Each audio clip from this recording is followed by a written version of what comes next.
Hola a todos, en esta ocasión mi compañero Leiner Suárez y mi persona, Luis de la Osa, le estaremos hablando de microorganismos como descomponedores y productores, el ciclo microbiano. A manera de introducción, podemos decir que así como conocemos esas cadenas y redes tróficas, cadenas alimenticias, a manera de individuos y organismos macroscópicos como lo son los productores, los herbívoros, carnívoros. En el mundo microscópico y en el mundo de los microorganismos también existen estas cadenas alimenticias y estos organismos son muy importantes dentro de los ecosistemas. Los microorganismos como descomponedores. Los microorganismos como descomponedores. Estos son organismos cuya principal función es aprovechar la energía y la materia orgánica que hay en los restos de animales y plantas muertos. Los dos principales tipos de seres vivos descomponedores son los hongos y las bacterias. Su nombre proviene de la función que estos realizan, la cual es descomponer. Cuando un organismo muere, estos seres vivos descomponen la materia orgánica de su cuerpo y la convierten en materia inorgánica, la cual pasará a la tierra y servirá para que la cadena alimenticia vuelva a iniciar. Esto sucede porque liberan en el suelo materia inorgánica que ayudará a crecer a las plantas y a otros organismos. Se puede decir que los descomponedores son el último eslabón de la cadena alimenticia y a su vez estos son los que también la inician, las bacterias. Estos microorganismos que se pueden encontrar en casi cualquier sitio, ya sea en la tierra, el mar, el aire o incluso dentro de los organismos, dentro del proceso de descomposición de la materia, su función es la de reciclar nutrientes que servirán para las plantas, las moléculas de carbono.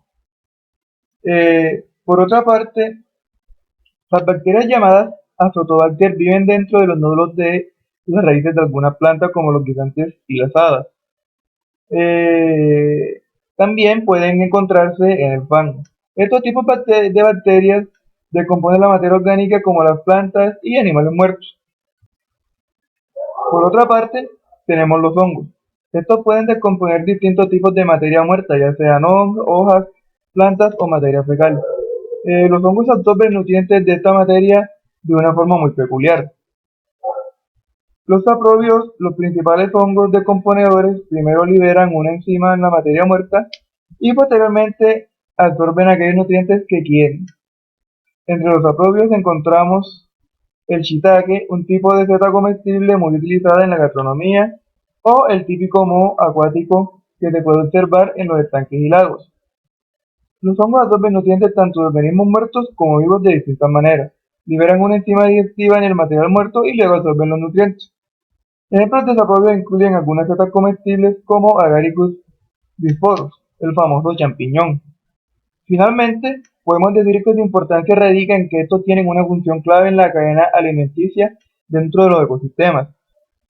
Mediante este proceso, los descomponedores liberan nutrientes como el carbono y el nitrógeno de vuelta al entorno. Estos nutrientes son reciclados de vuelta al ecosistema para que los productores puedan utilizarlos.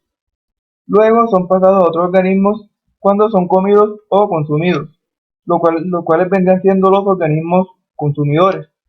Muchos de estos nutrientes son reciclados de vuelta al suelo y así pueden ser absorbidos por las raíces de las plantas.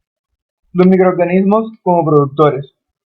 Los organismos productores son aquellos que son capaces de fabricar su propio alimento, también llamados organismos autótrofos, mientras que los consumidores, como ya lo había mencionado antes, son aquellos que tienen que comerse a otros organismos para obtener sus nutrientes. Estos son llamados formalmente heterótrofos. La condición indispensable para que un organismo sea considerado productor es que sea capaz de generar materia orgánica desde sustancias inorgánicas. La fuente de energía más común que utilizan estos organismos es la luz que proviene del sol. En el caso de estos organismos, ellos liberan oxígeno hacia la atmósfera, el cual es indispensable para la vida en la Tierra. Los que no realizan fotosíntesis son quimiotótrofos, que crean la energía mediante reacciones químicas entre sustancias inorgánicas. Estos organismos son de vital importancia ya que si lo vemos desde cierta perspectiva, estos son los que producen sustancias para el consumo de las demás especies, lo cual es un rol fundamental dentro de la cadena alimenticia. La dependencia es total, incluso en el caso de los animales carnívoros, pues en última instancia la composición orgánica de sus presas proviene evidentemente de organismos autótrofos de las que ya se han alimentado antes. En el ecosistema acuático, los productores más importantes es el fitoplancton, puesto que estos tienen la capacidad de realizar fotosíntesis, además que fían el dióxido de carbono atmosférico, igual que las plantas terrestres. El fitoplancton presenta una gran diversidad, encontrándose diversas especies en función de las condiciones naturales, del lugar y de la presencia o ausencia de nutrientes. Tradicionalmente estos organismos eran considerados como algas, por estudios de botánica y por la psicología. Bueno, hablando de especies, las que podemos encontrar pertenecen a los siguientes grupos: diatomeas, los dinoflagelados, los cianófitos y las algas pardas.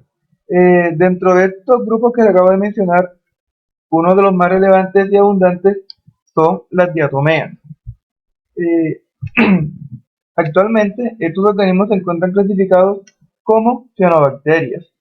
Se les considera como organismos indicadores de contaminación en el medio acuático. Se utilizan como indicadores de la calidad del agua, concentración, nutrientes, acidez, metales pesados, etcétera. Estos se consideran como uno de los grupos más importantes por su abundancia y diversidad. Bueno, se conoce como bucle microbiano a la parte de los ecosistemas que basa su funcionamiento en los materiales orgánicos disueltos, su utilización por bacterias y la red trófica subsiguiente. Estas redes microbianas no son independientes de las redes ya bien estudiadas, las redes clásicas, sino que forman con ellas una unidad funcional.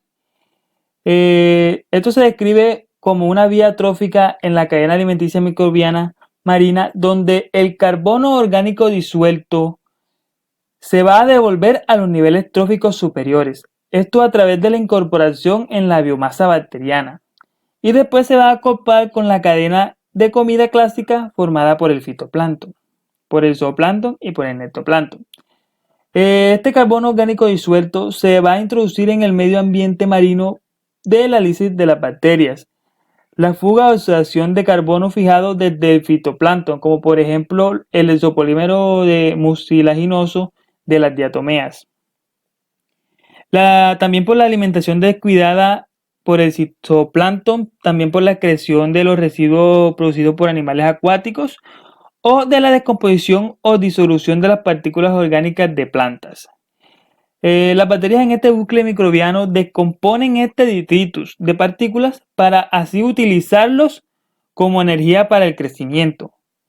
Más del 95% de materia orgánica que se encuentra en los ecosistemas marinos consta de polímeros como por ejemplo proteínas, polisacáridos, lípidos, y solo una pequeña parte de la porción del total de la materia orgánica disuelta esta es fácilmente utilizada por la mayoría de los organismos en los niveles tróficos superiores, lo que significa que el carbono orgánico disuelto no está disponible directamente a la mayoría de los organismos marinos.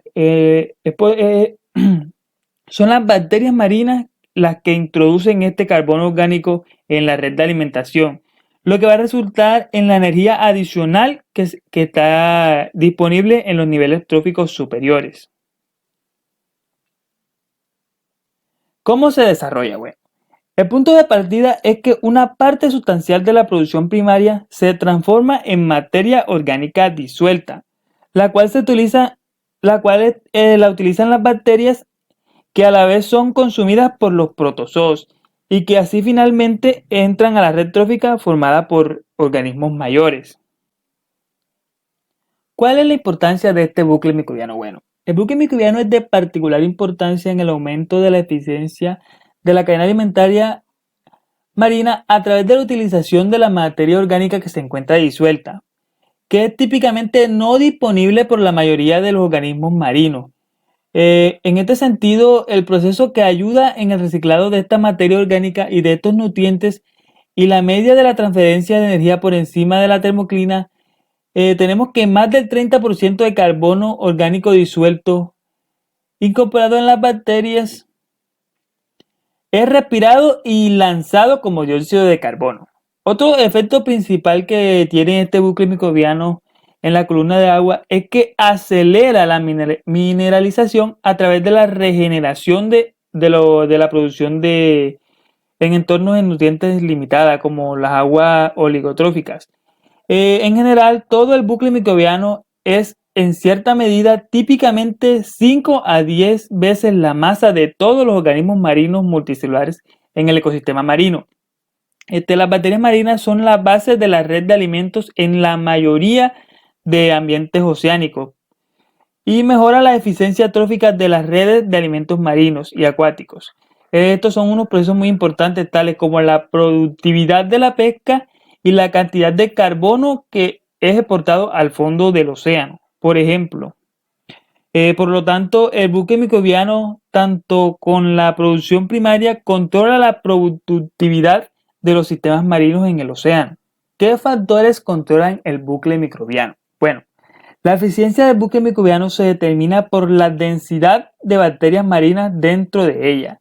Se ha hecho evidente que la densidad bacteriana se controla principalmente por la actividad del pastoreo de pequeños protozoos que se van a alimentar de ellas y también por diversos grupos taxonómicos de flagelados. Además, la infección viral provoca lisis bacteriana. La mortalidad por infección bacterial tiene casi la misma magnitud del pastoreo de protozoos. Sin embargo, en comparación con el pastoreo de protozoos, el efecto de la lisis bacterial puede ser muy diferente. Esto porque la lisis es altamente específico para cada bacteria, o sea, todas las bacterias no se van a infectar del mismo virus. Tanto el pastoreo de protozoos y la infección viral, estos equilibran la fracción principal del crecimiento bacteriano. Además, este bucle microbiano domina en aguas oligotróficas, es decir, que tienen bajos nutrientes, en lugar de en las zonas eutróficas, que son más ricas en nutrientes, donde no van a predominar los clásicos de la cadena alimentaria del plancton, debido al suministro fresco frecuente de nutrientes minerales, como por ejemplo la floración del resorte de aguas templadas. Bueno, la magnitud de la eficiencia del bucle microbiano también puede ser determinada midiendo la incorporación bacteriana de sustratos radiomarcados como timida o leucina. Bueno, esta es la bibliografía con la que nosotros hicimos la exposición. Muchas gracias.